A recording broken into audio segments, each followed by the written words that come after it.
All right, today we've got a video lecture on world religions and belief systems for Global 9 students, and I'm going to try to cover as many as I can and really give you some good stories to take home and walk away with. So we'll start with some monotheistic religions, we'll start with Judaism, and then we'll work our way up. And along the way, I've got some notes, and I'll sort of pause so you can make sure to catch up on those. But really the focus of this video lecture is the stories of world religions. And so here we go. We'll start with Judaism, a monotheistic religion, starting in the Middle East, starting in the land of the Fertile Crescent, right? Mesopotamia. Here we go. So vocab to know, I'm going to use the word Canaan. Okay, when I talk about Canaan, Canaan is the same as Palestine, is the same as Israel, at least for us it is. It's the same piece of land. You know, borders change a little bit, but it's the same idea, same piece of land. Canaan is Palestine, and Palestine is Israel, and it's something that I will spend a lot of time in Global 2 talking about, and why it changes names so many times, but we're going to use the ancient name, the old name, Canaan. When I speak of the Hebrews, I am speaking of the people of the Jewish faith. When I speak of the Exodus, I'm talking about the Jewish people being forced out, forced to leave their homeland, okay? And the Babylonians are going to do this to the Jewish people and sort of cast them out. The Torah is their holy book, and last but not least, Yahweh is their one and only true God. So there it is. There's Canaan. If you look where you got Mesopotamia, you're looking at south, and you're looking at west of Mesopotamia, of the Tigris and Euphrates rivers. And we start in Canaan. We start with a man named Abraham. And Abraham lived in the city of Ur. And Abraham, it goes, was out there farming one day when Abraham heard a voice. And the voice was Yahweh. And the voice came down, and basically what Yahweh said to Abraham was this. He said, I have a beautiful plot of land for you and all of your descendants, but here's what I need from you. I need your absolute loyalty, your absolute dedication to me, and if you can do that, if you can trust in me, and you can show me your loyalty, then you and your ancestors will forever have a holy land in the land of Canaan, okay? Yahweh. And Abraham and Yahweh come together and make a deal. The deal is, you give me your loyalty, I will make sure to protect you and give you the land of Canaan, because I am a mighty, mighty God, Yahweh. And Abraham makes the deal. We call this the covenant, right? The covenant is the deal made by all Jewish people. And we'll talk more about how that deal sort of becomes written down and all this stuff. But for now, the covenant is the deal. And the first deal that is made between Abraham and Yahweh is loyalty, and in exchange for loyalty and worship, you will gain the land of Canaan. All right, so the covenant. So Abraham decides to go out with his family, and he takes a group, and they all go to the land of Canaan, or at least that's where they're heading. And along the way, he's got his two sons, Isaac and Ishmael. And it is said that Isaac is the bloodline for all Hebrew people. Meanwhile, Ishmael becomes the bloodline for the people of the Islamic faith. More on that in a little bit. Now, along the path, Yahweh speaks to Abraham, and he tells him that to prove his loyalty and to prove his love for Yahweh, he has to kill his son Isaac. And after wrestling with this idea and not wanting to do it, of course, he ends up, getting really close to taking the life of Isaac, following what God wants, being loyal as part of the covenant. But ultimately, as he gets really, really close, Yahweh calls down, tells him to stop, and says, "Listen, I was, wanted to make sure that you were loyal to me, and you passed the test, right? Whenever I ask you to do something, you need to do it." And so he spares Isaac. And Abraham continues. And so, Abraham gets through the land of Canaan, but he really doesn't find a place worth settling down in. And he kind of keeps pushing until he lands into the place of Egypt. And at first, he's really, really welcomed. At first, the people seem to love Abraham, and they love the Hebrews. But as time goes on and years go by, eventually the Pharaoh starts to grow jealous of the Hebrew people. These people who are monotheistic, who believe in one God, right? The Pharaoh starts to grow jealous, and so the Pharaoh enslaves the Hebrew people and begins executing all of the firstborn boys of the Hebrew faith. And so, of course, the Hebrew women decide to try to save their babies as best they can. And one baby in particular is put down a river and ends up in the wife of the Pharaoh's hands. And that little baby right there is baby Moses. And so the wife of the Pharaoh finds baby Moses. I mean, obviously she knows that he's probably a Hebrew boy, right? But nonetheless, takes the baby in, and Moses grows up. And eventually, Moses grows older and older and older, and finally is contacted by Yahweh. And Yahweh says this, he says, you cannot watch your people struggle any longer. You must be a liberator for your people. Those Hebrew people do not belong as slaves. You need to free them. And so Moses comes in front of the Pharaoh, and he's armed with some sort of truth that Yahweh has given to him, which is this. He comes to the Pharaoh and he says, listen, I've spoken to my God, Yahweh. I am Hebrew, and I believe in my God, Yahweh. And Yahweh has told me that he's going to bring plagues upon you if you do not free my people. And of course the Pharaoh, sort of laughs it off and says, I'm not going to free these people. These people are my slaves, And Moses says, I tried to warn you. And so plagues come down upon. And there's a list of all the plagues. I won't read them all to you, but suffice it to say, when the firstborn boys die in Egypt, it finally speaks to the Pharaoh enough that the Pharaoh says, get these Hebrew people out. To end the plagues, get these people out. And so the Hebrew people follow Moses out, and this is a famous sort of moment where Moses is said to part the Red Sea under the power of Yahweh, and he leads the Hebrew people out of the city. And he goes along and takes sort of a southern path down to Mount Sinai, trying to escape, trying to get out. And when he gets into Mount Sinai, it is famous that he finds the 10 Commandments on these tablets. And the 10 Commandments are part of the covenant, right? The deal that was made. And this time, the deal is sort of expanded into an act of morality, rules that you must follow in order to be part of the Hebrew faith. To be a Jewish person, you must follow the 10 Commandments. And there they are. You've heard them before, like, thou shalt not kill, right? Thou shalt not have no other gods before me. Like, you are monotheistic. And ultimately, the goal of the 10 Commandments, right, is to make you be a better person, to be a good person, and to be a loyal person to your God, Yahweh, okay? So 10 Commandments, part of the covenant. Every person who is part of the Hebrew faith must follow the 10 Commandments. Okay. Moses leads his people to Canaan, and he gets up into Canaan, and pretty soon the Hebrew people, they start to spread out into different tribes. And all of these different tribes, I mean, they're all part of the Hebrew faith ultimately, but they have different names. But my point here is that as the different tribes sort of battle over each other, one tribe emerges and is stronger than the others. And that tribe is to the south. That tribe is known as Judah, okay? And that is where we get the term the Jewish people from tribe Judah, because tribe Judah is able to unify all of these tribes and create one kingdom, and that kingdom is called the Kingdom of Israel, okay?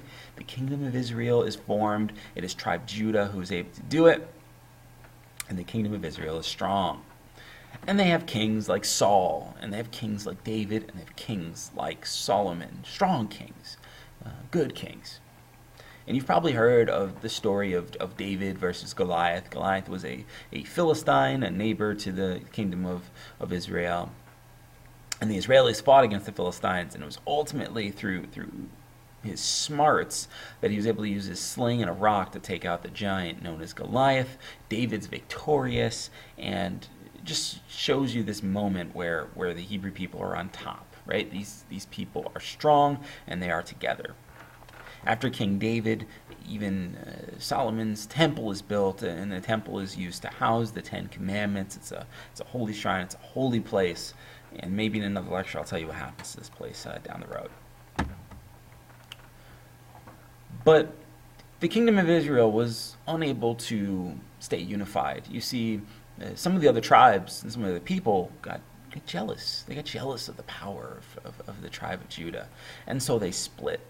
And once they split, some of the other kingdoms, neighboring kingdoms, came around, particularly the Assyrians. And the Assyrians came through with their, belief that if they stopped conquering, that the world would end. And they came down and they laid siege upon Israel and battled and fought. And then eventually it is the Babylonian Empire that will come through and really cement their control. And when the Babylonians come through, so it's the Assyrians first, then the Babylonians come through, and they force the Hebrew people, they force the people of the Jewish faith to go to Babylon, to be like sort of watched over, okay? And this Babylonian exile, right, is a time period where they're stuck in Babylon. And along the way, what they decide to do is they decide to write down everything that they can remember about their story and where they come from and preserve their history. And a feature of the Jewish people is that they are considered people of the book. They are people who are literate and gain respect in that way because they do have literacy. They are able to read. They are able to write. It's a part of their heritage, a part of their culture, a part of their religion that they are good writers and good readers. Okay, to be able to read their holy book called the Torah. So, everything that you need to know for my class about Judaism. I think it's a good introduction. It's a good starting point. Certainly not all the details, right? I've left like everything out, right? Okay. So here's our vocab again. I've got the deal. We've got our loyalty and worship. You've got Abraham's march. And again, I'm not going to read you through this because I've already given you the story. You've got the Pharaoh. Remember, all Hebrews were enslaved, and it's Moses that kind of becomes the savior. He's able to save his people from Egypt. He parts the Red Sea, finds the 10 Commandments. I've even got a list of all the 10 there, but please know that it's part of the covenant. Once they are able to leave Egypt, they settle in Canaan, eventually starting tribes, and then eventually ending up as a kingdom. And they have 3 kings. I put David down. I think that's one that you should know. David slaying Goliath. You've probably heard it, but if you haven't, now you have. And last, Israel's fall. A lot of it had to do with unity and being jealous over each other. Tribe Judah not being, or seeing Tribe Judah as this tribe that's taken too much power, and so many of the other tribes got jealous, and that made them weak, so that the Assyrians could put up a siege, and the Babylonians could even exile the Jewish people. So, that's Judaism, monotheistic religion, and we'll go to Christianity, and I guess the first thing to do is to just tell you that Christianity and Judaism have many, many common themes, so many things in common. A key difference is that the Christian people believe that Jesus Christ was their Savior, what we call a Messiah. That Jesus came down to save the people, and that's what Christians believe. The people of the Jewish faith do not agree with that statement. They are still waiting for the Messiah to come. And so that's the key division. The Jewish people are still waiting for their Savior. They're waiting for their Messiah. Christianity, they believe that Jesus Christ was their Messiah, okay? So we'll find some overlap and some things that they have in common, and it'll be up to you to help make those commonalities between religions. So, here we go. A couple vocab words. There's some Jewish courts called the Sanhedrin that you should have an idea about. Pacifism means peace. Probably the most important thing about Christianity here is that you understand that the goal, right? We want other people to follow. If you're a Christian person, you want other people to be peaceful, and you want to be peaceful. You set the example, right? That's what you're supposed to do. The Messiah is the Savior. I've said that a couple times. And last but not least, Jesus Christ had a group of followers, and they call them the apostles. Okay, the apostles follow Jesus Christ, and they're the ones that are supposed to spread the word for Jesus. So, I'll take you through it. In the beginning, the Hebrew people were very, very split. You see, after the Babylonians, and much time goes by until the Roman Empire takes over. And the Roman Empire is a polytheistic empire. They believe in many gods. And the Jewish people are at odds because some, they want to fight against these polytheistic people. They want to spread the true God, their God, Yahweh. They believe that it's monotheism and they want their God to stand out. And others are like, no, we can't do it on our own. We really need to wait for the Messiah. And so this division is going to really lead to Christianity forming.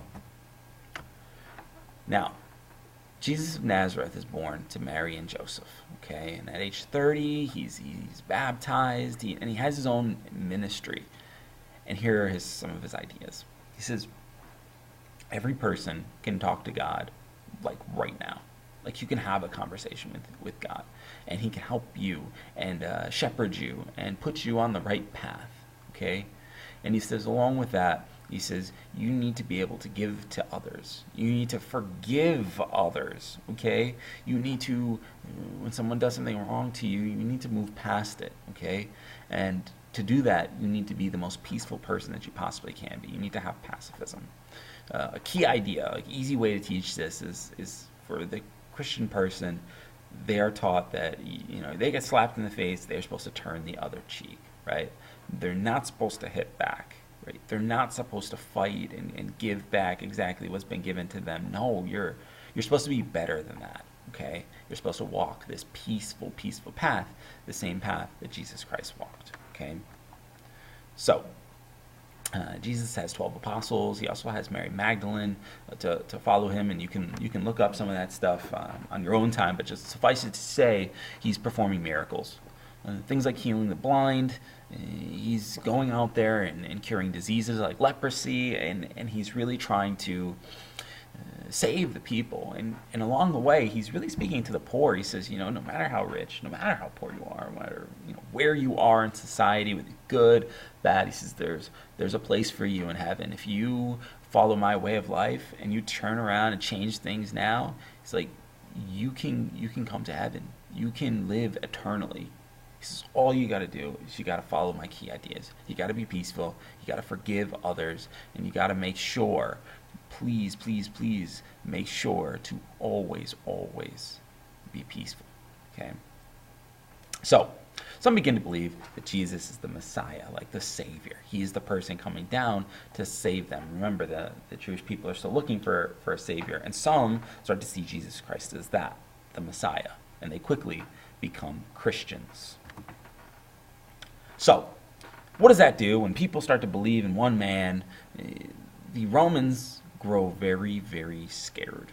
They're like, oh my gosh, this guy, Jesus Christ, could possibly take the throne. He could come here. He's got all the people on his side. Does he want power? Like, what's going on here? And of course, Jesus Christ didn't want power. That's not what he was looking for. He was supposed to be talking about messages of peace, But Pontius Pilate didn't see it that way. Leaders of Rome did not see it that way. And so they sent Pontius Pilate out to go find Jesus Christ because he was a threat. He was loved by the people. And the Romans couldn't have that. And so they tried to find him. And it's this famous moment where Jesus is sitting at a table, what's called the Last Supper. And Jesus looks out and he's looking to his apostles on both sides, his followers, his people that are supposed to love him. And he says this. He says, one of you is going to betray me. And he says, I want you to know that I forgive you. I forgive you. And it's this moment where, even though he knows something bad's going to happen, right, he stays peaceful. He stays true to his beliefs, okay? Hold on to that. More on that in just a minute. And Jesus will ultimately be betrayed by his disciple Judas. And it's said for 30 silver pieces, he tells Pontius Pilate where Jesus is located and has him arrested. And quite famously, Jesus has to carry his cross through the streets. He has a crown of thorns laid upon his head. And the Romans, they put him in front of the people and up on a hill, and they crucify him. They nail him to a cross. And I just want you to know that was a very common thing for the Romans, a common execution for the pirates. Not to say that it's any less terrible or awful. Just want you to know that Thousands of people have died this way, and we really remember Jesus Christ for his death because of some of the things that are going to happen afterwards, as well as what he did during his life. So Jesus is crucified, he's buried in a cave, and here's where I connect Easter here and call it the resurrection. They say 3 days later, they bury Jesus, they put a rock in front of the tomb, they then put markings around the tomb to show that he cannot, anybody can go into the tomb, nobody's allowed in, nobody's allowed out, right, that kind of thing.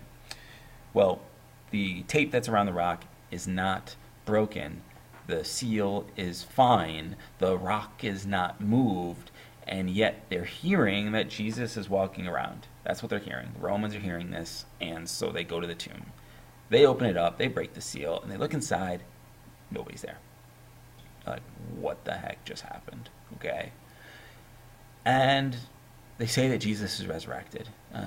Jesus speaks to his apostles, and he's trying to do this. It's like this last moment, like his final time to talk to his apostles. And here's what he decides to say. He says, listen, I want you to spread my message. I want you to spread peace. I want you to spread forgiveness. I want you to spread charity. Please tell the people about me and tell them that they have a place in heaven if they only follow those basic ideas.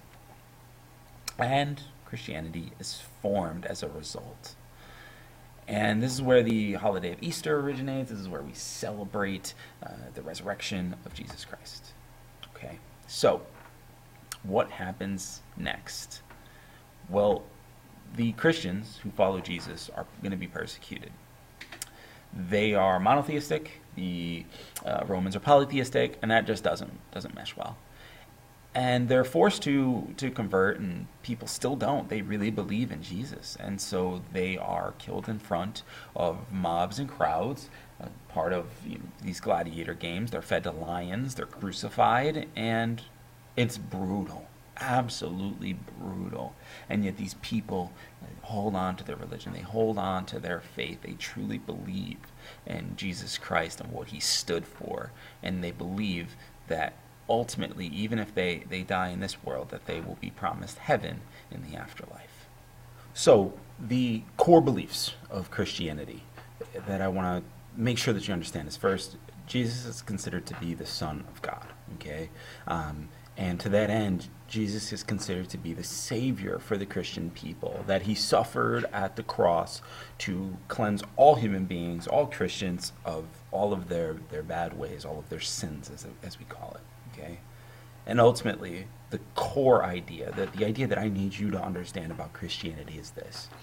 You are supposed to live a life like Jesus Christ, and in that vein, you are supposed to be peaceful, turn the other cheek, make sure that you spread the concept that you can have a communication and dialogue with God, and that you can be forgiven for any bad thing that you have done, as long as you try to follow what Jesus Christ has done. Okay, you can change your life at any moment, and you can become one with God in heaven. Okay, so that's Christianity. Now, I want to talk about another monotheistic religion and try to get you to understand the story behind it. And it goes back to the story of Abraham there. And remember the two sons, right? Isaac and Ishmael. And I said Isaac was the bloodline for all Jewish people according to the story. Well, there's a bloodline too of Ishmael. And that bloodline will give us the religion of Islam. Okay, so he's Ishmael, not the founder, but certainly has the blood under this story, and we'll pick up here.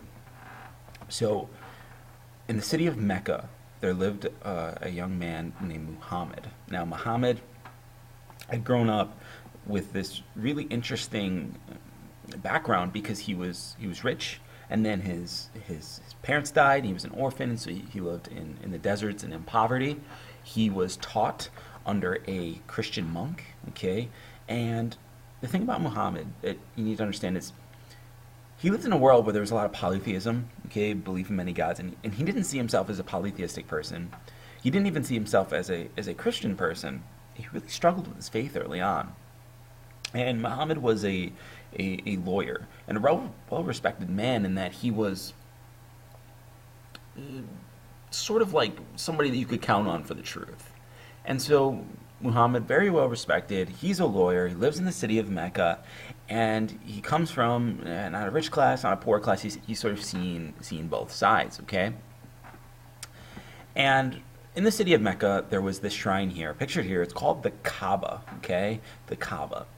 And it was a shrine first dedicated to polytheistic people, and it had many different gods on the Kaaba, and people would go and they would pray at the Kaaba, and it was just this holy shrine where people would go and celebrate their religion. And they were doing some remodeling with the Kaaba, fixing it up, making it look nice, and they had to take this holy black rock out of the Kaaba, okay? A holy black rock. And there needed to be somebody who would put the holy black rock back in the Kaaba as soon as the renovations were done. Sure enough, the renovations are done, and people are looking around like, who's going to have this great honor to put the holy black rock back into the Kaaba? This is like this big honor, and everyone wants the honor. And then the people of Mecca decided that they would give the honor to somebody whom maybe didn't want the honor, but somebody who could be respected by all. Okay, kind of like some like middle party. And they looked to Muhammad because he was well respected by people who were polytheistic, people who were Christian, people who were rich, people who were poor. They looked at Muhammad and said, "Will you do this?" And Muhammad took the honor. Okay, and for some Muslims, this is a point where they see that Muhammad is different. Muhammad is special. Okay, and for others, it's just a moment in history. And so Muhammad places the holy black rock back in and keeps moving. And what is said that happens next is something divine. Muhammad is really annoyed because at the Kaaba they're going to have this huge festival, and it's loud, and there's all this dancing and this polytheistic thing, and he doesn't see himself as a polytheistic person, so he leaves and he goes to a cave to pray. He's looking for guidance, he's looking for something to help him understand his faith. He's questioning it. And he's praying, and he's praying, and he's praying in this cave. And wouldn't you know it, but it is said that the Archangel Gabriel comes down upon Muhammad. An archangel. And Muhammad is awestruck. And he looks at, Gabriel, and Gabriel says this. He says, "You, Muhammad, are chosen. A chosen prophet of the one true God, and his name is Allah." And he says, I want you, Muhammad, you and only you, to follow me. You see, we're going to go up to heaven. You're going to meet your one true God. You're going to meet all the prophets that have came before you, Abraham and Moses and Jesus Christ. You're going to meet the other prophets, and you're going to see heaven. And I'm going to take you, and I'm going to let you see hell as well, to see what life is like in the afterlife. And you're going to see the powerful true God. And Muhammad's like, oh my gosh, and of course he follows Gabriel, and they do that. They go up to heaven, they go to hell, and he really starts to learn about the one true faith. And of course the one true faith is Islam, okay? And so once he's done, the Archangel Gabriel transports him down to what is called the Dome of the Rock, and he's sort of transported back down to planet Earth. It's the same place the Dome of the Rock is, where it is said that Abraham was tasked with ultimately having to sacrifice his own son. Of course he didn't do it, but that's the place that we're talking about. And he comes down, and he's given this mission, tell other people about Allah, tell them about the one true God. And so of course Muhammad does, and he talks to the people, and he tells them about the 5 pillars of Islam. He tells them about how it's very simple. To be a Muslim, all these good things that you're supposed to do, give to charity, pray 5 times a day, make sure that you fast to show your loyalty to your God, and ultimately he's sort of telling people about Allah, okay? And there's this transportation up to heaven and out to hell. And here's what happens. He's in the city of Mecca, and he's talking about monotheism, and a lot of the people in there were polytheistic people. And he's getting a following, and some of the people in Mecca, the powerful people in Mecca, are afraid of Muhammad because he's gaining power. Kind of reminds you of what happened with Jesus Christ and Pontius Pilate, right? And so he is cast out of Mecca with his followers. He's told to leave. Okay, and so he leaves and he goes to the city of Medina to the north. So he has to take his followers and he has to go. Well, along the way, he gets to Medina and he starts to talk and tell people about his one true God. And he continues his story, he continues his message. And again, people are following him. And Muhammad realizes that what's happening in the city of Mecca is not right.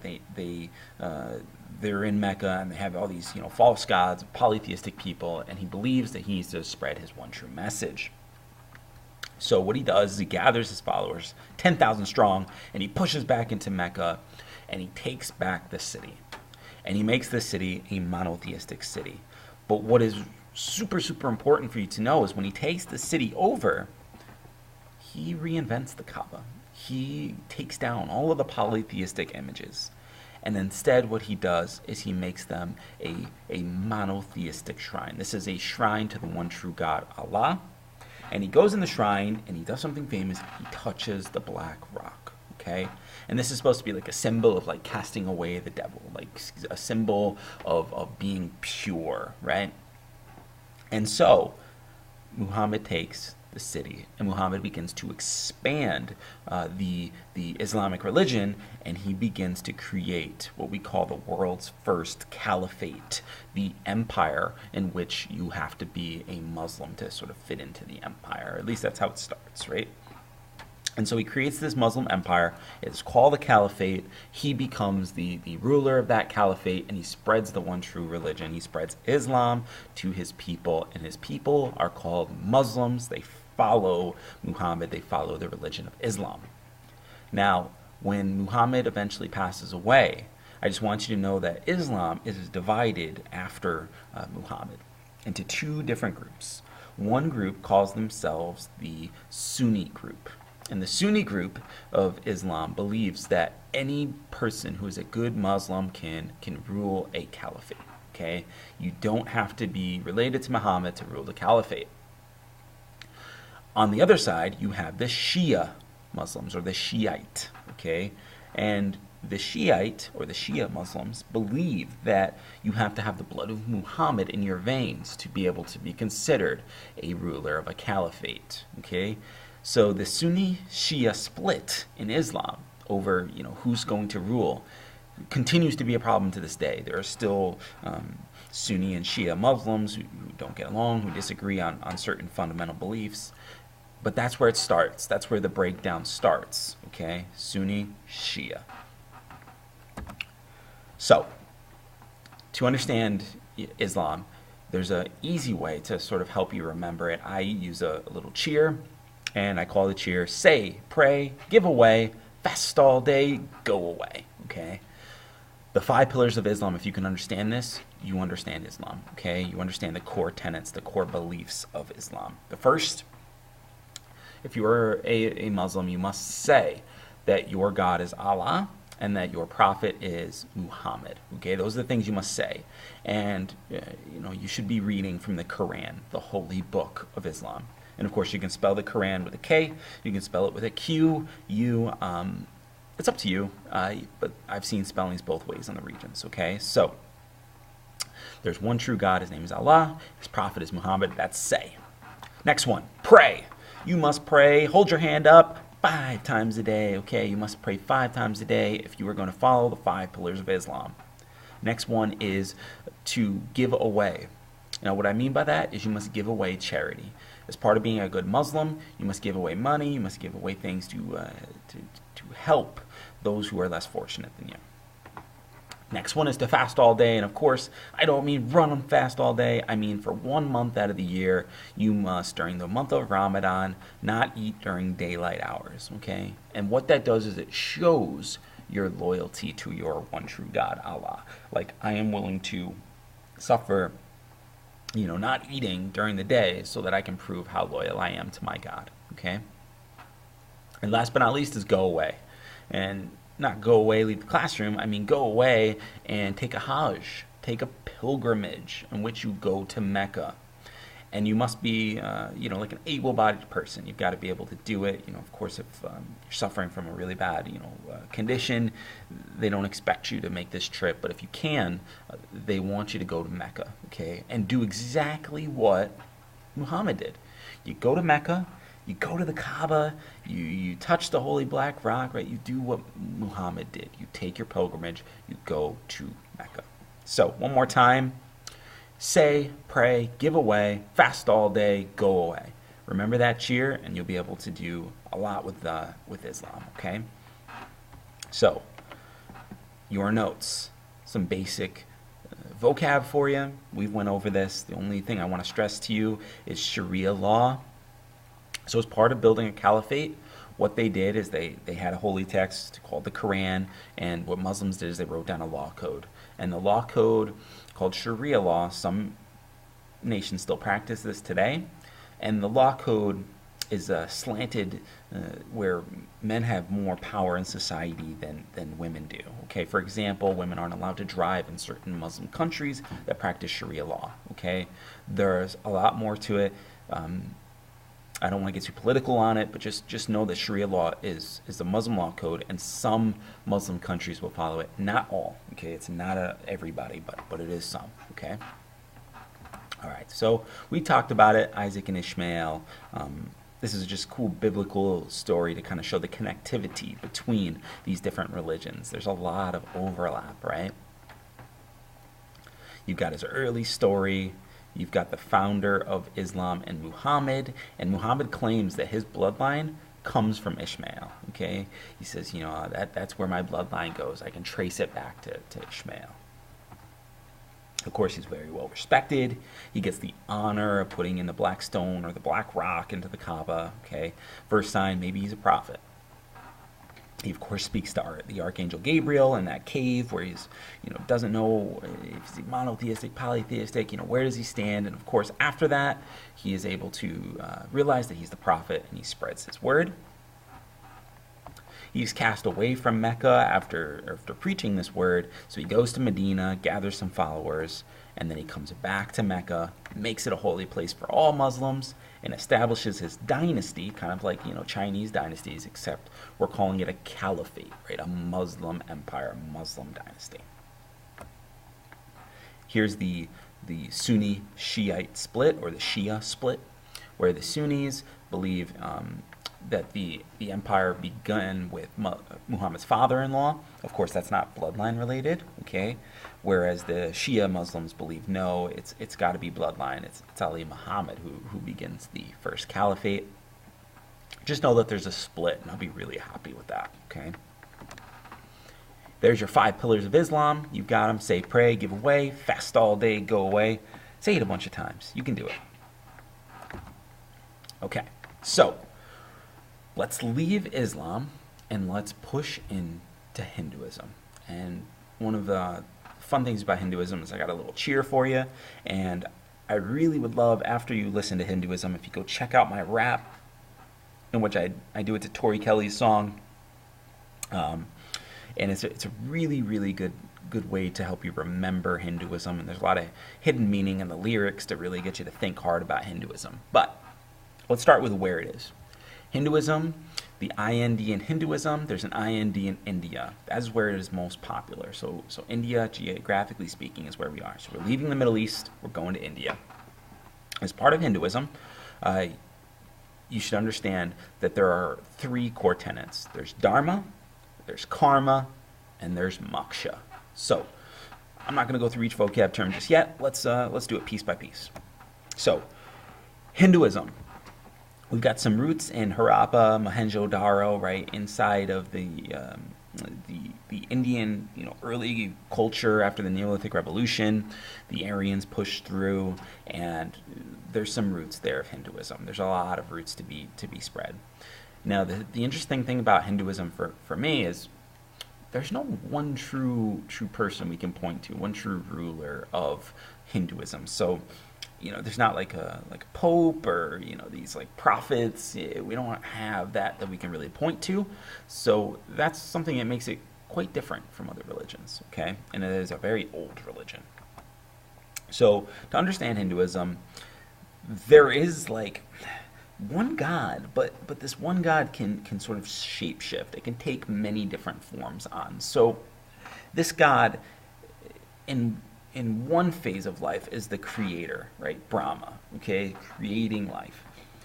In other phases of life, they're protecting life. They're watching over those Hindus who are, trying to be good Hindu people. You've got Vishnu to watch over you. But then, at the end of life, there is the destroyer. There is Shiva. And so, is it monotheistic? Is it polytheistic? I really struggle with this, guys. It's sort of a debatable thing. Is it monotheistic? Is it polytheistic? I guess probably depends on who you talk to. I want you to know that it's one God, takes on many forms, and I'll never ask you whether it's monotheistic or polytheistic. I just think that that's too complicated and maybe too philosophical for what we're doing here, okay? So those are three phases, and just know that there are like many more forms that they believe their God can take on. These are the three main ones, okay, that we want to know a little bit about. So there you go. You got Brahma, you got Vishnu, you got Shiva. Three major ideas. Okay. Let's try to understand the system, okay? And if we understand the system, then I can tell you a little bit more about Hinduism. So Hindus believe in something called the caste system. Think about if you have a cast on your arm. It's very difficult for you to move your arm, right? It's usually broken, okay? Under the caste system, what happens is you are born into a particular group. You are born into as a Sudra, like, if you're a farm worker, you're a Sudra. Okay, if you're a Vaishya, you're probably like a merchant. Okay, you're selling things. If you're a soldier, you're a warrior, you're a Kshatriya. And last but not least, if you belong to the religion, if you're a priest, you're a Brahmin. You're born into these fields. Okay, you do not rise up and become a Kshatriya. You are born as a warrior. Okay. So, what starts to happen is in this caste system, you cannot move up in this life. It's impossible for you to go from Sudra to Vaishya in one life. Okay. And it creates this limited social mobility. It's hard for you to move up, and I'll explain to you how a Hindu says you can move up, okay? When you're born as a Sudra, you can live your whole life, and you work really hard, okay? And you do this. You follow your path. You follow your dharma, okay? Your dharma under a Hindu is your path, and your path is different. One person's path is totally different from another. So a Kshatriya's path is much different from a Sudra's path, okay? But you should walk your path. And along the way, you should keep good karma, okay? You must do good things in your life. Help each other, help people. Yeah, be a good person. And if you are, then you're going to try to reach a phase called moksha, okay? And moksha is the release from the caste system. So, in a caste system, the Brahmins can reach moksha. They can get out of the system, and when they do, they are one with their God.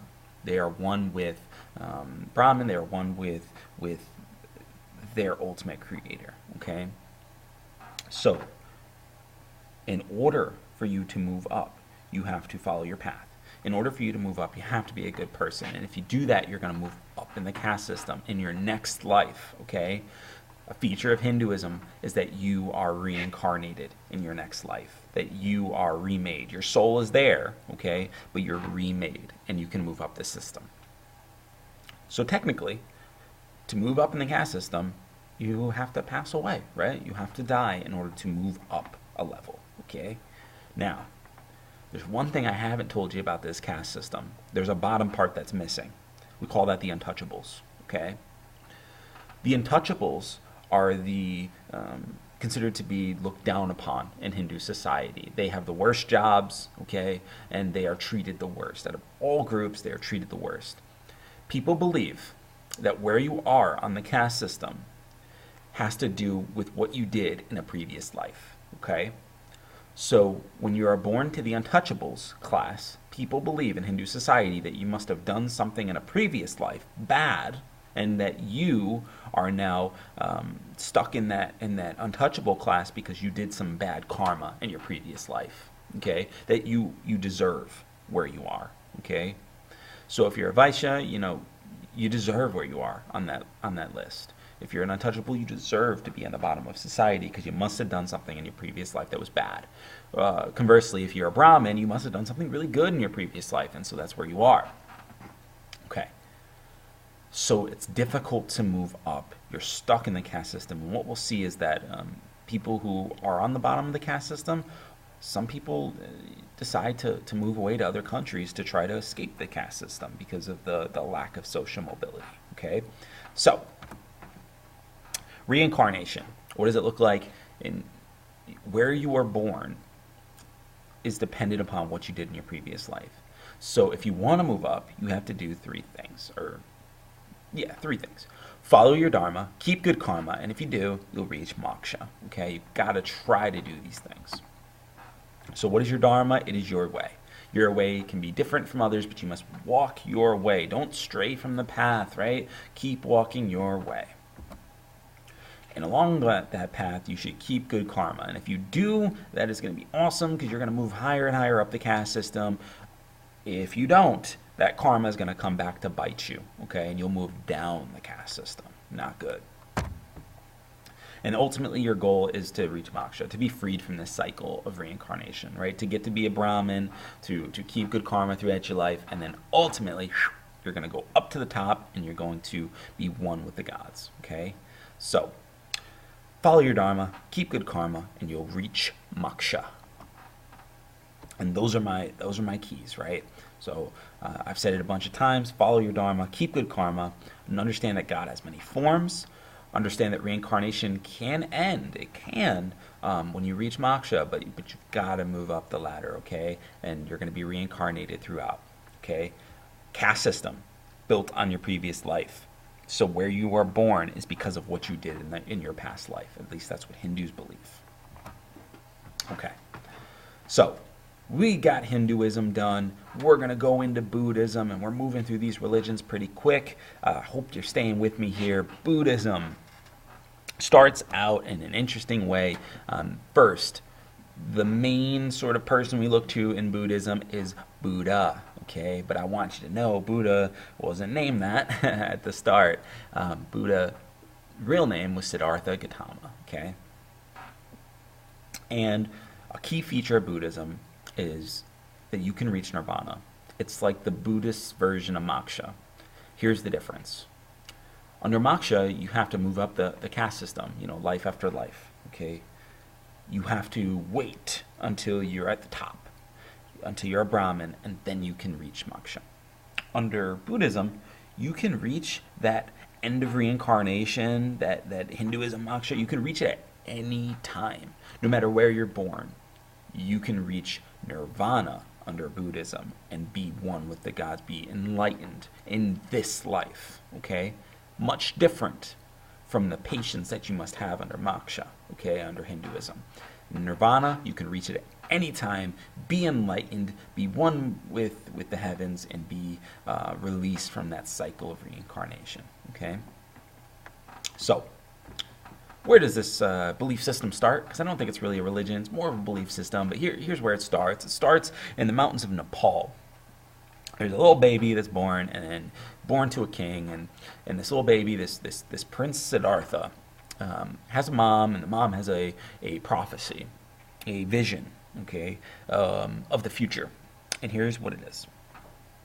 The prophecy tells that young Siddhartha, if he goes away, is going to become a great spiritual leader, okay? If he leaves, great spiritual leader. If he stays, he will become the greatest king the world has ever seen, okay? Now, the mom, of course, looking at that prophecy, and the dad, looking at that prophecy, are afraid. They love their son, and they want their son to stay with them always and become the greatest king. So, of course, they do everything they can to keep Siddhartha in the palace. Okay. So, Siddhartha grows up, and he grows up with this awesome lifestyle. Whenever he wants anything, it is given to him immediately. He doesn't know what it's like to want. He doesn't know what it's like to have to struggle without something. Whenever he wants anything, it is given to him. And as he grows up and gets older and older and older, eventually curiosity gets to him. He's like, man, this life is really, really good. Does everyone live life like this? And he's struggling with it a little bit, and so he decides he's going to take a trip. And he takes a trip out, and the first thing he does is he sees an old man. He's like, "Whoa, my gosh, is that going to happen to me?" He's really, really scared, And he goes back home. But curiosity gets him again, and so he takes a second trip. And he looks, and he sees this really sick man. He's like, "Oh no, that's not going to happen to me, is it?" And he gets a little scared because, he's seen some old people, and now he's seen some sick people, and he just kind of wants to go. And then he makes a third trip, and this is where he sees a dead man, and it frightens the daylights out of him. It's like, everyone gets old, and they get sick, and then they die? Oh no! And he goes back home. But wouldn't you know, the curiosity gets him one more time. And so he goes back down, and he makes a fourth trip. And here's what he sees. He sees a poor man. Someone who doesn't have anything. And yet that poor man is happy. And so here's what Siddhartha's view of the world is. Everyone gets old. Everyone gets sick. Everyone dies. And yet there's still people who have nothing who are happy. And he didn't understand it. How is that possible, right? And so all of this curiosity, he decides to sit down and he decides to meditate. He decides to think upon it. How is this possible that you could be old, that you can get sick, that you can die, and yet people are still happy? How is this possible? And so he meditates under a fig tree for 49 days. It is said he meditates, he thinks upon the world. And here's what he comes up with. He becomes enlightened. He sees that there are four noble truths to the world. The first is that life is about suffering, that you are suffering right now, okay? You want to be doing something else, playing basketball, making a beautiful, artwork, I don't know, whatever you want to do. He says, life is suffering, and you're suffering because you want something else. He says, so you know what you got to do to be happy? Stop wanting. It's very simple. Stop wanting something else. Stop focusing on what you want. And if you can do that, he says, then you can be enlightened in this world, right here, right now. You can reach nirvana. You can be released from reincarnation. This is it. Okay. These are the Four Noble Truths. And he says to reach those Four Noble Truths, you must walk the middle way. You must control your thoughts. You must practice meditation and resist the temptation of evil. You must be in everything you do in moderation. Okay? Don't get too angry. Don't get too happy. Walk that middle path. And that is the Eightfold Path. Okay? And Buddha becomes enlightened. Now, a key feature of Buddhism is to be able to control your thoughts, to control your mind, as Buddha did. And it gets down to this level. Buddhists believe in peace, ultimate peace. Reminds you of what we talked about with pacifism and Christianity, right? Total peace, down to this level. And during the 1970s, there was a war called the Vietnam War. America's involved, Vietnam's involved. It doesn't matter. Point is that there was a war involved. And it was in a land of Vietnam where there were a lot of Buddhists. And they hated watching their people around them slaughtered over this war for, something called communism and capitalism. They didn't want it to happen anymore. And so they tried to get the attention of the world, get people to say enough is enough. And here's how they did it. They meditated. Just like this painting here. And they had their fellow Buddhists pour gasoline over them. And then they lit themselves on fire. And they did that to protest the war. And they said, we're going to keep doing this until you stop the war, until you stop the conflict. And I'm here to tell you, ladies and gentlemen, that takes a tremendous amount of mental strength to be able to do something like that. I mean, a different level of strong, right? And it got the attention of people. It moved people against this war in this country and elsewhere, okay? So Buddhist ultimate goal, control that mind, control those thoughts. It is a powerful, powerful belief system. Okay, so Siddhartha, born to a rich family in Nepal. You've got the prophecy. The prophecy is twofold, right? So the parents try to keep him in. Ultimately, curiosity gets the best of him. And so he takes 4 trips. And you know what he saw along the way. He couldn't understand how people could be happy in a world full of pain. So he decides to meditate, discovers the Four Noble Truths, and becomes enlightened. That's what Buddha means, right? The enlightened one. And he realizes that there's no need for a caste system. Everybody can achieve nirvana. Everyone can become enlightened in this world. So you've got your Four Noble Truths. Just stop wanting and everything else will fall into place, right? And along the way, while you're out there, you've got to walk the Eightfold Path and know that meditation is the way to control your thoughts, control your mind. There's a good representation of the Eightfold Path there. So here's your goal. Make sure that you control your mind and your thoughts. You'll become enlightened and always, be peaceful, right? Fight for peace and do that through your own control of your own mind, your own thoughts. Always be peaceful. Okay. So we've got Hinduism, we've got Buddhism under lockdown, and Buddhism will travel from India. It will actually push into China, and that's a perfect segue into what I want to talk to you about today, which is Chinese philosophy. And in this case, we're going to talk about Confucianism, and then when we're done, we'll kind of see how Confucianism is on one side, and then there's another side called Taoism, and they're kind of direct opposites in that way. And so Confucianism starts with a founder, and it's really cool because it's easy to remember. The founder is Confucius. So Confucius founds Confucianism. He names it after himself, right? And he writes down all of his notes and his beliefs and what is called the Analects. Okay, that is like his book. And I don't know that I'd call it like a holy text, but I would certainly call it like a roadmap to Confucianism. And he creates a philosophy. This isn't like, monotheistic, polytheistic. This is like things you should do to make for a really strong society. And the core belief, the core idea, if you can remember one thing about Confucianism, it's this: filial piety. Respect your elders. I'm sure you've heard of that before. It is a Chinese concept that Confucius comes up with, and he believes that at the core, the most important thing about belief systems is respect. And if you can create respect between people, man, society can function really, really well.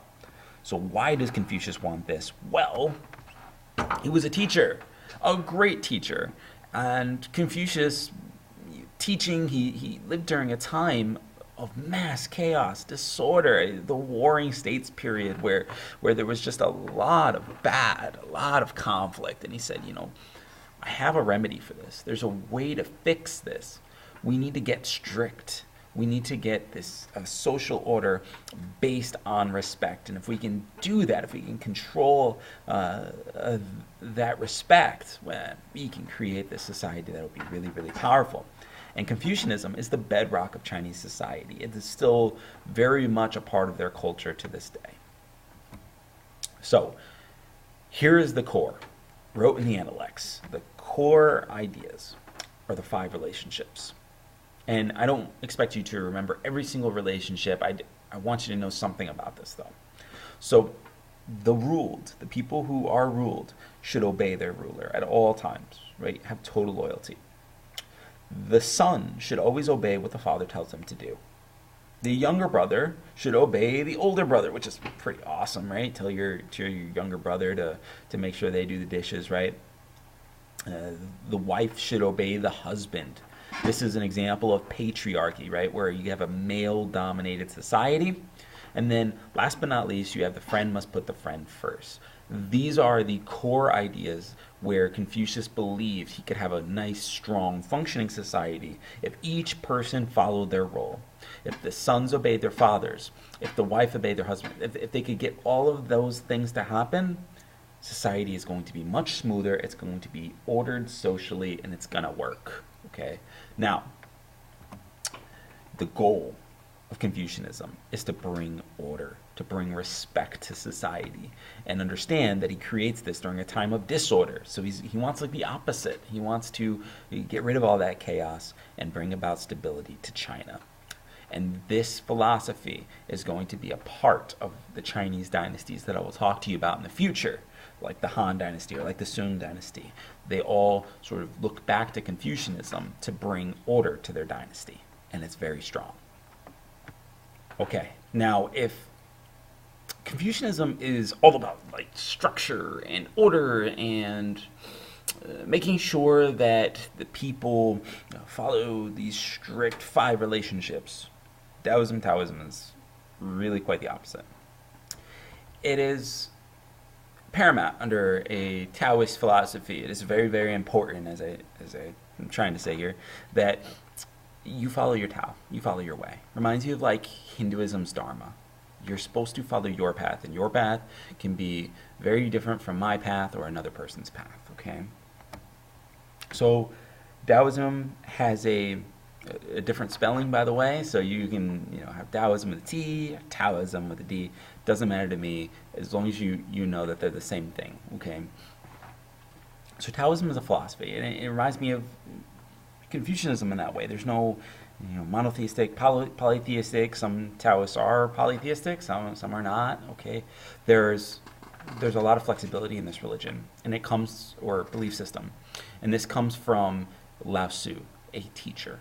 So just like Confucianism had a teacher in Confucius, Taoism has a teacher. His name is Lao Tzu. And Lao Tzu's core idea is that each person's got to find their own way in life. They have to follow and walk their own Tao. And so in this way, you have a very flexible religion or flexible belief system in China. That's where Taoism is really popular. So we've got China, and then you also got, to a lesser extent, Southeast Asia. So where it is in red, that's kind of the geographic area that we're in. So the big 3 philosophies of Taoism is action by inaction. In other words, like, be yourself in this world. And if you can just be yourself and follow your Tao, you're going to be really, really happy. You should live life in the most simplest of ways, so not collecting as many materialistic things as you can, all these video games and nice shoes and nice clothes. He says you don't need all of that. You just need to live life simply, follow your Tao, be yourself, and you're going to be a lot happier. And he also says don't plan out every single thing in your life. That's just going to bring you a lot of stress. Instead, live things in the moment. Like be one with your world around you. So if you're eating, like, that's what you should be doing, like eating your food, absorbing and enjoying the flavors, not eating your food, doing your essay and watching cartoons at the same time. Try to really live life in that moment. Enjoy the world around you. Even if you're in a place where you're not super excited to be in, try to make the best of it. Live life in the moment. Don't be thinking about what you're going to do at 3 o'clock. Be here, be in this moment. Okay.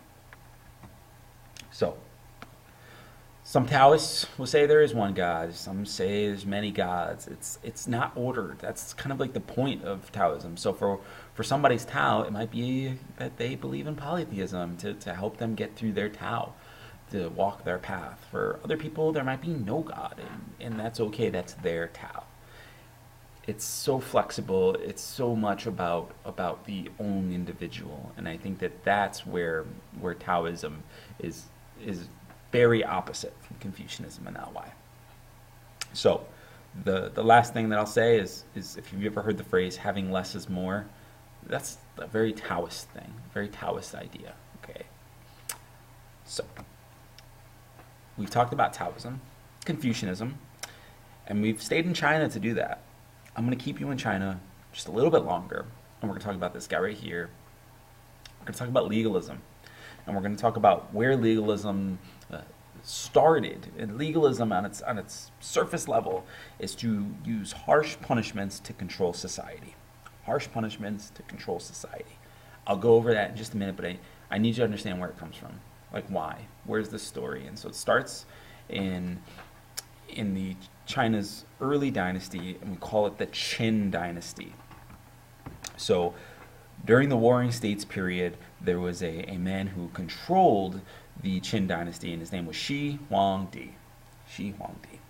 And you can see the Qin dynasty out in the western side of the map there, that like reddish pinkish color. And the Qin dynasty was strong, but there were also six other, seven total, but six other warring kingdoms. And Shi Huangdi was young. He was very young when he took the throne, and at the age of 13, he's ruled under an advisor. And his advisor, his name is Lu Buwei. And Shi Huangdi doesn't see him just as an advisor. He sees him more like a mentor, maybe even somebody that he would consider a friend. And he trusts Lu Buwei. Lu Buwei is supposed to advise him, tell him how to rule, how to help his people, and all that kind of stuff. And Shi Huangdi just listens to Lu Buwei faithfully. Until one day. You see, Shi Huangdi found out by talking to some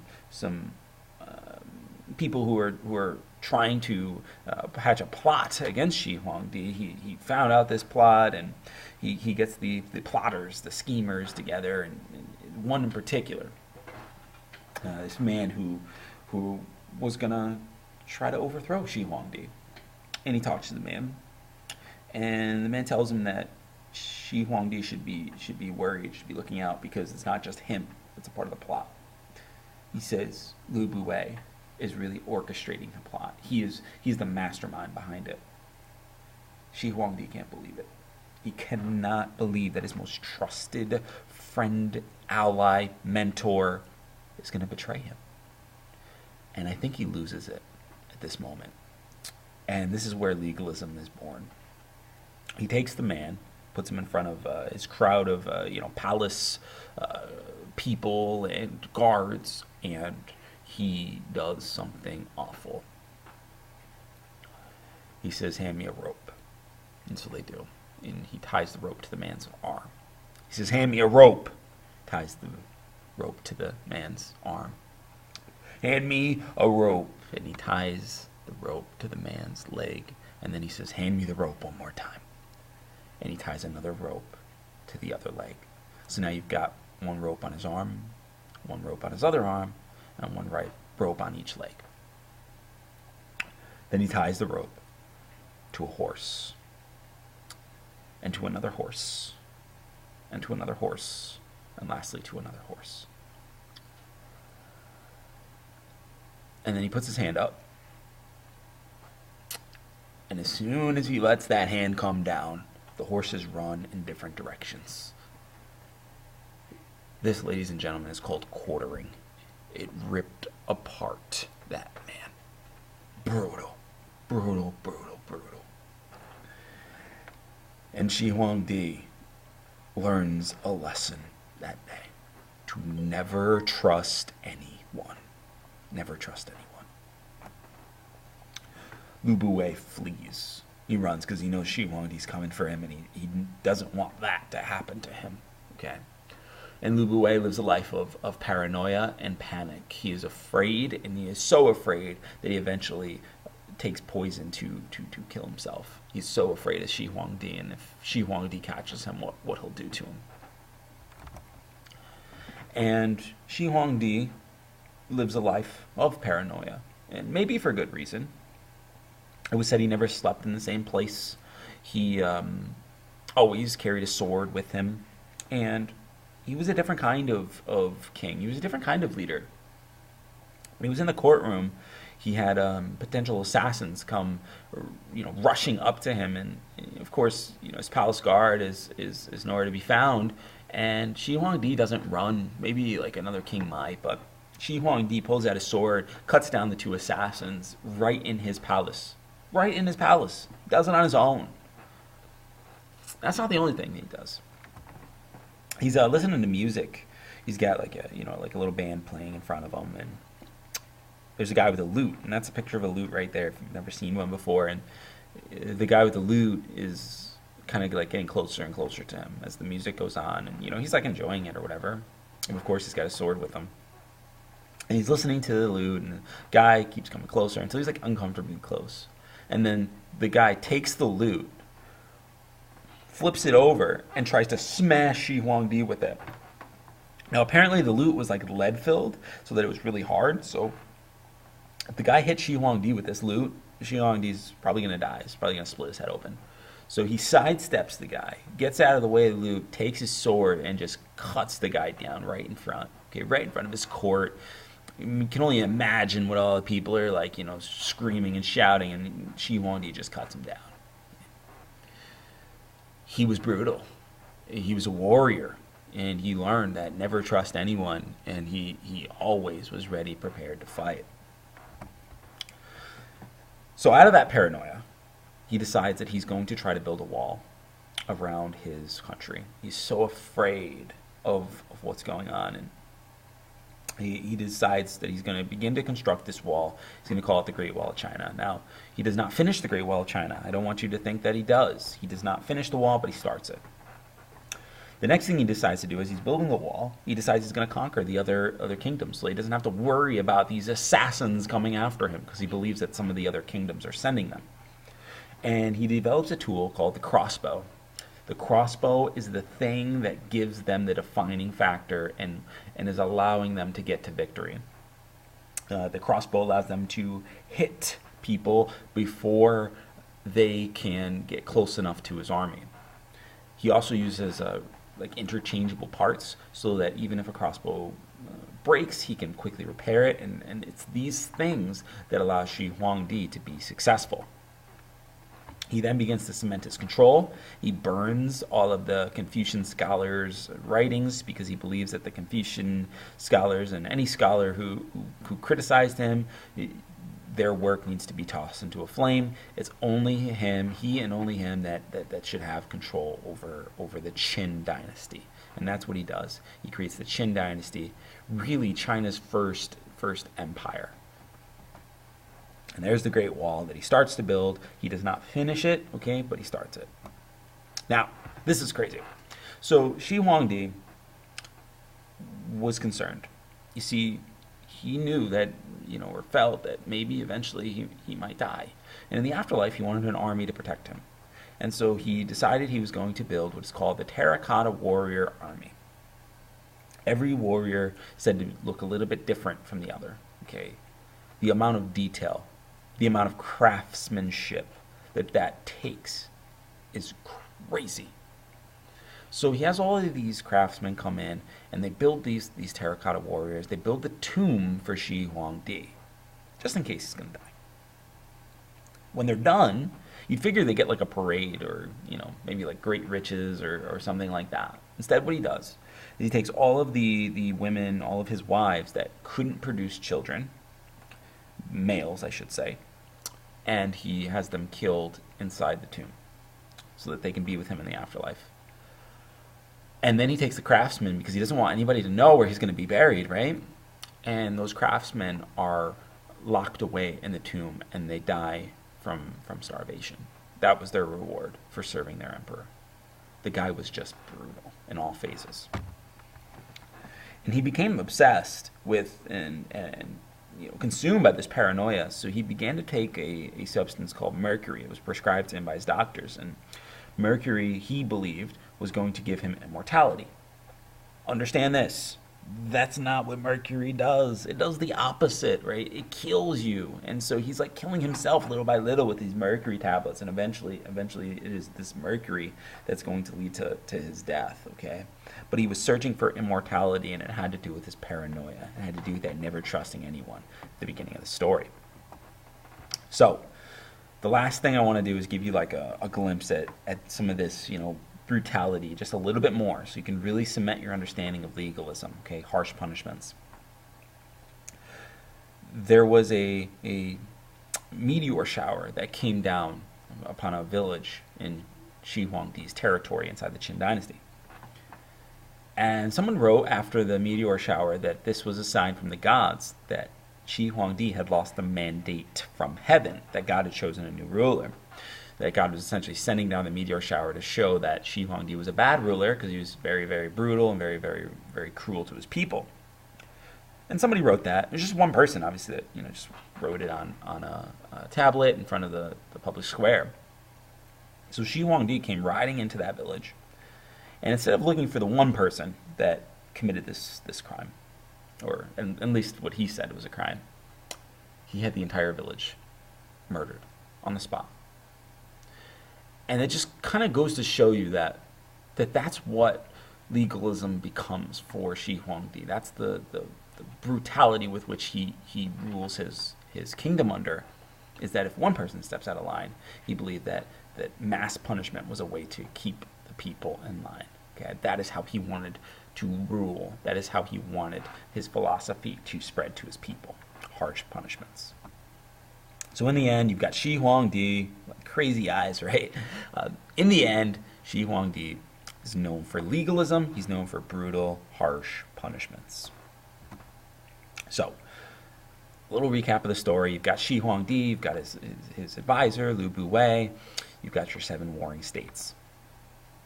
You've got the betrayal, as Lu Buwei, what we would call his regent or his teacher or his advisor, tries to have him killed.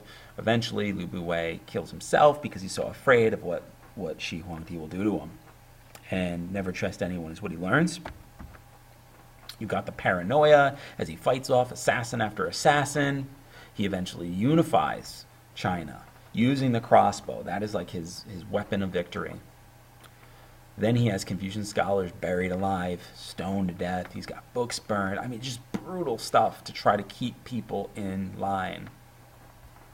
And then he eventually has the tomb built, and then the sculptors are buried alive. Of course, awful, awful, awful stuff. Shi Huangdi tries to become immortal. Of course, it doesn't work because he uses mercury, and that just won't work. Don't do it. Last but not least, that meteor shower strikes. Someone says the first emperor will die and his land will be divided. And the emperor has all of those subjects killed. And this sort of shows you the level of harsh punishments that the Qin dynasty created and Shi Huangdi used. So, what is the philosophy of legalism? It emerges during the Qin dynasty, and I would argue it actually becomes a part of most law codes coming after it. There is a lot to be said about these harsh punishments. I mean, we have a law code, we have a penal code where if you do something wrong in this country, there's a punishment to follow. Now, is it quartering like the Qin dynasty? Absolutely not. Is it a watered down version though? Yeah, there's some watered down version of legalism here. So, core ideas. Legalism operates under the idea that everyone is evil. Like, people are born evil. Like, if I left you in a room alone with your classmates, eventually each of you would begin to eat each other. You would fight each other, you would destroy that classroom and destroy everyone in it. It's that idea. And he says that, the only way that you're going to ever have peace in a society is you have to have rules and you have to have a strong law code. You obey that ruler, and you always obey the ruler. And if you don't, and you step out of line, then there's got to be some harsh punishments. So, 4 principles. Strict laws, harsh punishments. Greed is the motive for all actions. That people do things because they are trying to better themselves. Reminds you of what Lu Buwei did, right? I think a lot of this is sort of based around what happened to him. Man is evil. Again, that never trust anyone comes out. And Shi Huangdi believed that a strong ruler, not a good one, no, not a loving ruler, a strong ruler is the ruler's best virtue. Like, that is their best way to rule. You rule through strength, not through compassion, not through helping others. So, that's legalism in a nutshell. You've got your Chinese philosophy. I hope you understand it. I hope you take that story. I mean, my gosh, what a story, right? So, the last thing I'm going to do today, and I'm going to go fast through this because these belief systems, I think you should know something about them, right? And have an idea, but I don't necessarily, want you to memorize these, okay? The bigger religions are what I really need you to know. I'm going to bring these up on occasion throughout global studies, but let's just know that they're here. So, first, Jainism. I want you to see that sign there. That is not a swastika. The Nazi Party takes that symbol, turns it on its side, and makes it something evil. I'll talk to you all about it in Global 2, but suffice it to say that's not what that sign originally meant, okay? It's very old. It was practiced in India, and the Jainists continue to be a religion that's practiced, but only in isolated areas. Okay, very not like a widespreading religion like, say, a Buddhism or a Hinduism in India. And the key idea is no violence, not at all. I mean, you don't even want to crush an ant. Okay, you need to be totally peaceful, which is a really nice thing. They've got a lot of the same core elements of Hinduism. You've got your moksha, your reincarnation, karma, nirvana, all that kind of stuff that we see. There is some enlightenment. There is some of this caste system idea. But the key feature of a Jainist is that there's zero violence within that religion. Okay, you're not going to see a Jainist be a soldier. They're not going to do it. And just so you know, that symbol that you see there, that swastika that you've seen, it's supposed to symbolize good fortune. That's where it comes from. I'll tell you in another lecture in World War II about how Adolf Hitler takes that symbol and twists it quite literally, where it comes from and all that kind of stuff. But please know that that's not where it was intended. It has nothing to do with Nazism. He takes that later on in history in the 1930s and 40s and creates something evil out of it. Okay. Now, Sikhism, one of the coolest symbols ever, right? The Sikhs, northern India, the Punjab region of India. They are a monotheistic people. They have a lot of the core ideas, like reminds you of most of the religions we're talking about. You're supposed to help people. You're supposed to meditate like a Buddhist would. There's no caste system. Again, reminds you of Buddhism. And you've got this reincarnation and this dharma. Okay? So blends of Buddhism and Hinduism come together. And people take these blends and create these different belief systems and religions out of them. The Sikhs. All right, animism, something that's familiar to you. The animism, very popular in Africa, but also very popular in North America. And we've got the Native Americans there, right? For an animist, they love nature, love animals, and believe that to live off the land and be respectful towards the land. So you've got Africa and Native Americans where this is most popular. They believe that everything has a soul and that you should be thankful for the natural environment. So when you take the life of an animal, you should thank that animal, right? Native Americans used to thank the buffalo and use every single part of the buffalo to make sure that they really, really respected nature. Something beautiful in that, right?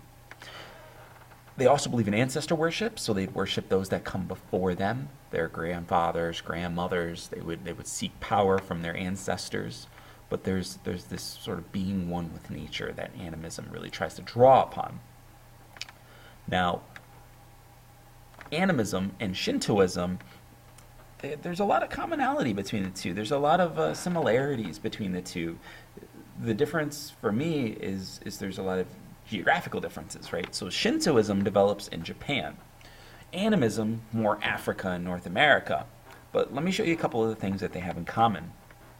So you've got Japan as the most popular place where Shintoism exists, but they believe too that all life is sacred. They believe that everything has a spirit, and so they call that spirit kami. So everything has a kami, everything has that spirit, just like in animism, right? Every creature has that spirit. And they also practice ancestor worship. They worship the people that come before them. Many samurai you're going to find are going to be practicing Shintoism, and they search and draw upon their ancestors before battle so that they can feel that inner strength that they need. Okay, last one. So much fun to say. You've got Zoroastrianism. Zoroastrianism is a religion that emerges in the Middle East, and it's going to be practiced before Islam. And so you'll see that Zoroastrianism has a lot of common things between Islam, and it's really cool to see those common themes. So it's monotheistic, just like Islam is. There's this concept of dualism, which is that if you do good things, you're going to go to a place called heaven, or a place like heaven. Okay, I'm using English translation here. And then while bad deeds will bring them to a bad place, right? What we call hell. So there's some commonalities. This religion is going to be practiced in Persia, and we're going to do a lot. We'll talk about Persia. We'll talk about people like Xerxes and how they had satraps and satrapies. We got a lot to talk about there, but just know that Zoroastrianism is a Persian religion in the Middle East, super popular, and a lot of similar things between Zoroastrianism and monotheistic religions like Islam. So, those are all the religions, all the belief systems that I could throw at you in one lecture. I know it was long, but there's some really good stories in there, and I hope that it really prepares you for your enduring issues essay and really prepares you for your toleration essay so that you can write really, really well and really, really intelligently about it. And my ultimate goal is that if you know more about these religions, maybe you'll become more tolerant of them. You won't be weirded out by anything that you see. Maybe in college, when you see somebody, praying 5 times a day, you say, "Oh, that's really cool. They're practicing part of the 5 pillars of Islam." You'll get it. Okay. And I hope that knowledge will bring you toleration. Thank you guys, and have a great day.